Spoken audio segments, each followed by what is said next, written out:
Kecelakaan malam ini di daerah Sudirman, satu meninggal, yang satu masih tidak sadarkan diri.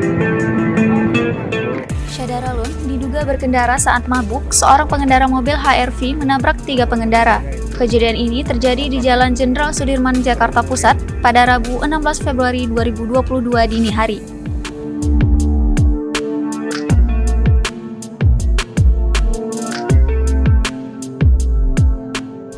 Buntut kecelakaan tersebut, seorang pengendara motor dikabarkan meninggal.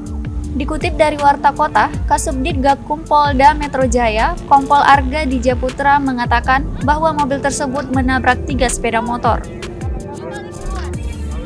3 kendaraan tersebut, yakni yang dikendarai oleh MI 17 tahun, AFZ 33 tahun, dan MI 20 tahun. Akibat kejadian ini, 1 pengendara meninggal dan 2 lainnya luka-luka. Korban yang meninggal adalah pengendara motor berinisial MI. Korban meninggal di lokasi kejadian karena luka di bagian kepala. Sementara 2 pengendara lain mengalami luka ringan, yakni lecet dan memar di tubuhnya.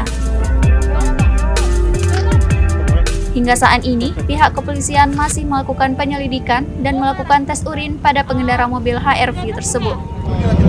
Satu udah sadar, cuma masih lemas. Yang satu lagi nggak tahu deh, kayaknya udah tinggal. Ini dari pihak keluarga. Atau teman ya? Dia teman. Mendingan Satu meninggal, satu kritis. pegang HP-nya, soalnya kan tadi ibunya nelfon. Ini keluarganya? Ini siapanya nih? Saya temennya. Enggak, ini ada kasih jalan. Oh iya.